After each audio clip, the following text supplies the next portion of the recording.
There's a hidden reason behind every mood you feel, every impulse you get, and every shift in your energy, and almost nobody knows what it actually is.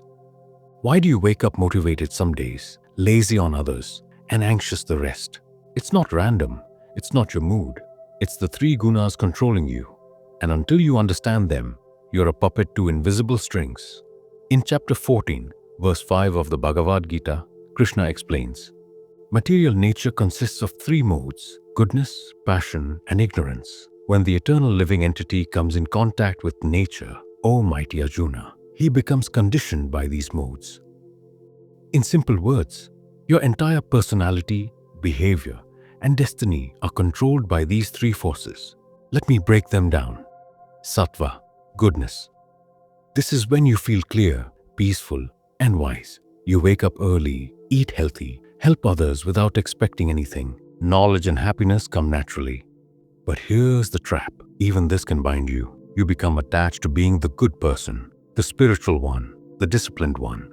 Your ego gets fed by your own goodness. You become proud of being spiritual. You judge those who aren't. You avoid conflict to protect your peace. This is also bondage. Rajas, passion.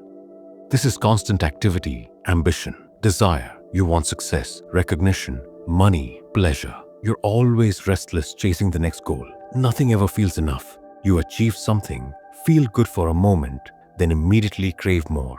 Rajas gives you energy, but never satisfaction. Tamas, ignorance. This is darkness, laziness, denial, depression, procrastination. You sleep too much, avoid responsibility, indulge in addictions, lie to yourself. Tamas makes you feel stuck, numb, disconnected. It's not just being lazy, it's being blind to your own problems. Now, here's the key insight from chapter 14, verse 10. Krishna explains, sometimes goodness prevails, sometimes passion, and sometimes ignorance. The modes are constantly competing for dominance within you. This is why you're not consistent. One day, Sattva dominates. You're productive and kind. Next day, Rajas takes over. You're anxious and chasing. Then Tamas hits. You can't even get out of bed. You're not failing. You're just shifting between modes. So, how do you escape this cycle?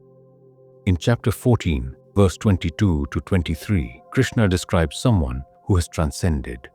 One who does not hate illumination, Sattva, activity, Rajas, or delusion, Tamas, when they are present, nor longs for them when they are absent, who sits like a neutral observer, unshaken by the modes, thinking the modes are operating, and remains firm, not wavering. Notice what he's saying? You don't fight the gunas. You don't try to force yourself into Sattva 24/7. You observe them without being controlled by them. Here's how Krishna says to actually do this. Step 1. Awareness. Notice which guna is active right now. Are you feeling motivated and clear? That's Sattva. Are you anxious and craving? That's Rajas. Are you numb and avoiding? That's Tamas. Just name it. Step 2. Don't identify with it. You're not a lazy person. Tamas is temporarily dominating. You're not an anxious person. Rajas is active. These are energies passing through you, not your identity. Think of it like this. You are the sky. The gunas are clouds. They come and go, but they never change the sky. You remain untouched behind all of them. Step 3. Strengthen Sattva intentionally. In chapter 17, verse 8, Krishna says, foods that promote life, vitality, strength, health, happiness, and satisfaction, which are sweet, soft, nourishing, and pleasant, are dear to those in goodness.